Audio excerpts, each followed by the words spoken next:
Comme vous le constatez, le QG du Front populaire ivoirien vient d'être attaqué par des inconnus.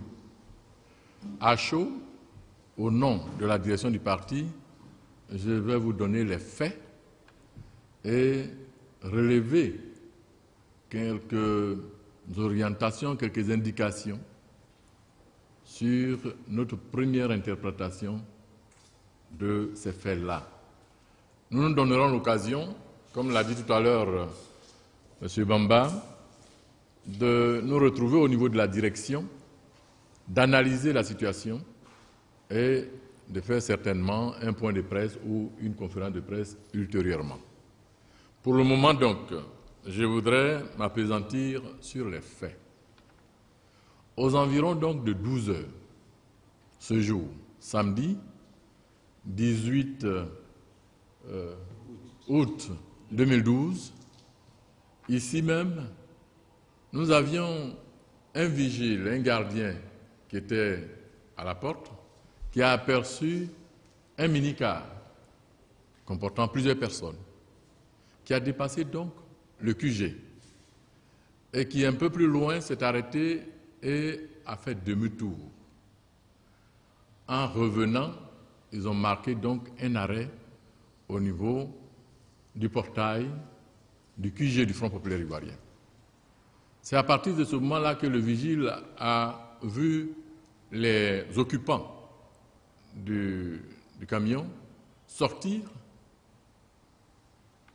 de partout, par les fenêtres, par la porte arrière, devant le véhicule, scandant qu'ils voulaient véritablement savoir où sont ces militants du Front populaire ivoirien.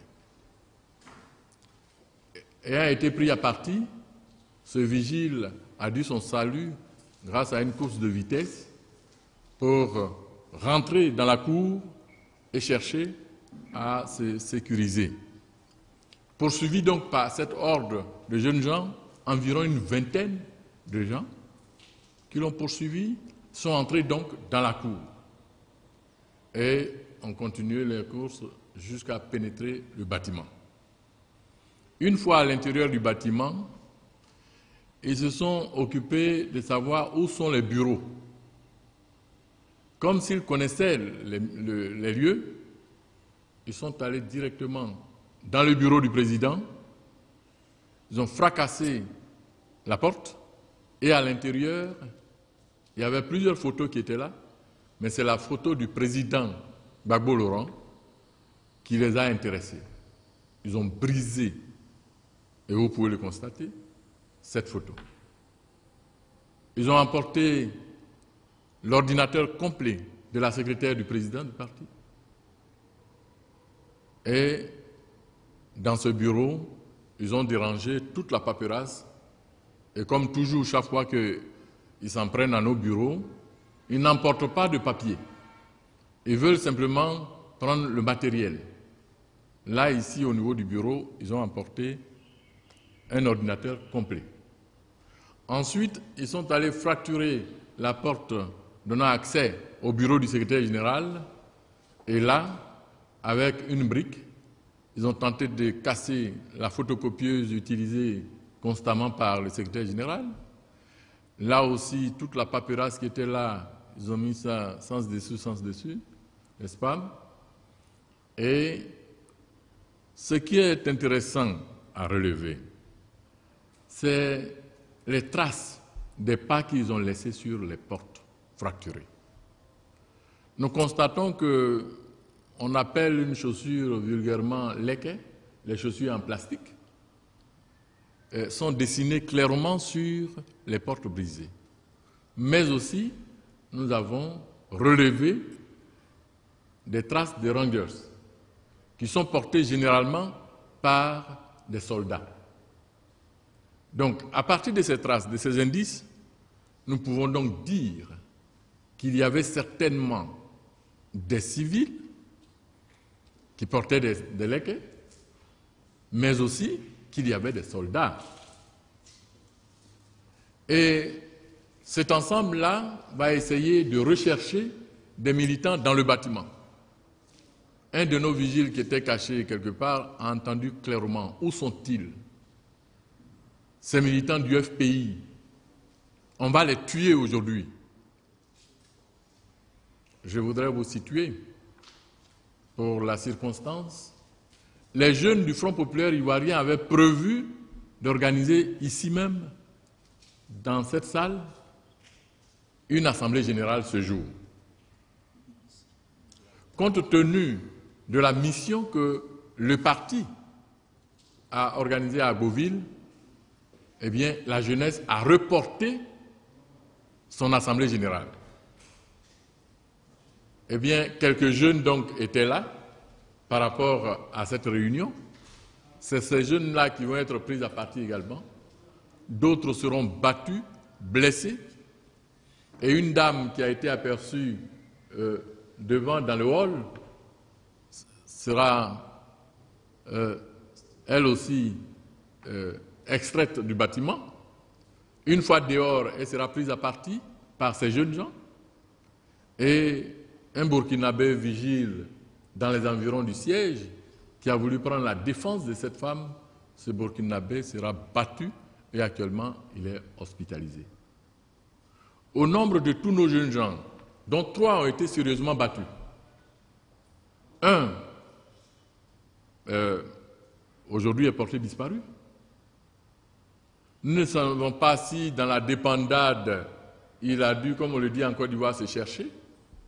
Mais pour le moment, ayant fait le point des présences dans l'endroit ici, au QG du Front populaire ivoirien, il y a un de nos jeunes qui jusque-là est porté disparu. En somme, ils sont venus aux environs de 12 heures pour brutaliser ceux qui sont dans le bâtiment et essayer de fracasser toutes les portes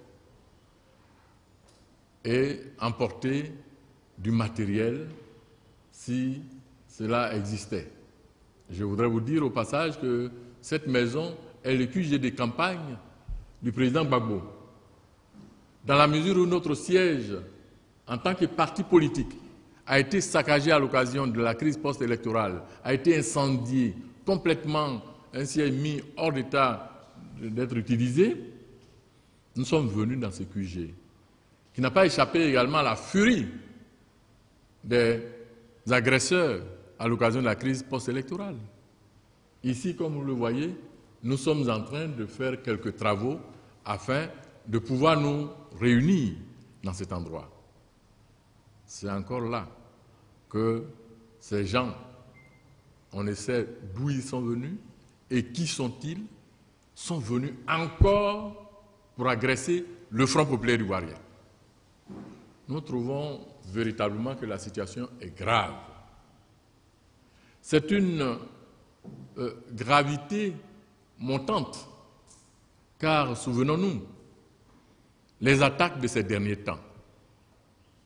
Nous sommes certainement, le QG du Front populaire ivoirien est certainement la énième attaque.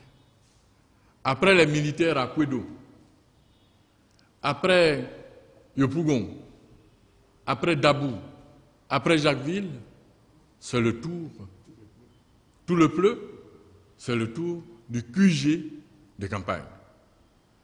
Nous comprenons franchement que après les hommes en armes qui ont été attaqués, des civils qui ont été attaqués, des gens qui sont dans des camps de réfugiés qui ont été attaqués dans ce pays, l'insécurité donc a envahi tout le pays. Aujourd'hui, c'est le principal parti de l'opposition qui est attaqué, comme pour dire non à la démocratie.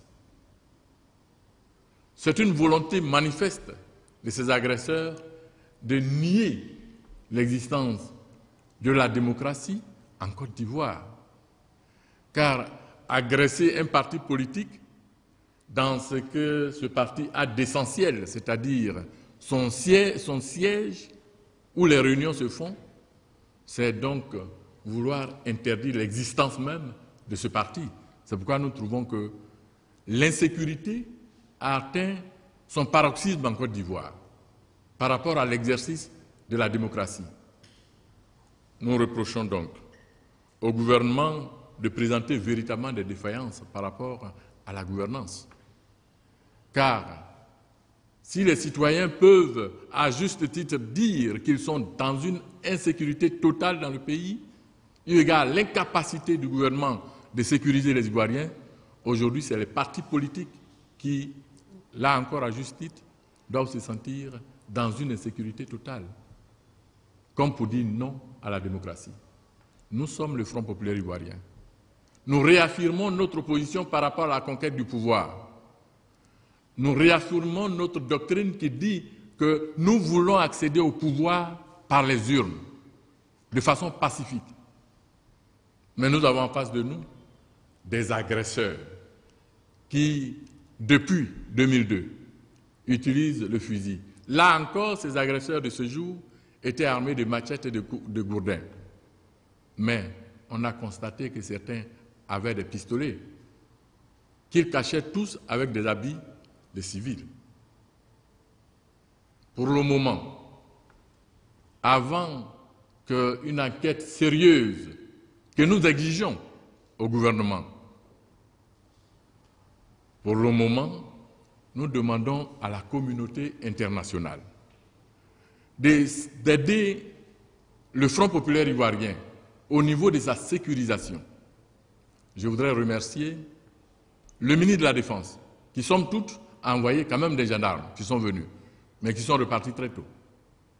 Je voudrais remercier particulièrement l'ONUCI, en Côte d'Ivoire, qui, au moment où je vous parle, a mis en place un dispositif policier assez dissuasif pour empêcher qui que ce soit de revenir sur ses pas. Nous demandons à cette même communauté internationale d'interpeller le gouvernement pour que les partis politiques, en général, et le Front populaire ivoirien, soient sécurisés dans ce qu'ils ont d'essentiel, à savoir le siège du Front populaire ivoirien. Tout le monde sait où nous sommes. Nous demandons une sécurisation renforcée. Nous demandons également une sécurisation des responsables du Front populaire ivoirien. Car en réalité, avec l'état des droits qui fout complètement le camp, qui n'existe plus, on ne sait pas exactement jusqu'où vont aller ces agresseurs. Aujourd'hui, c'est le QG. Demain, au niveau du Front populaire ivoirien, à qui le tour?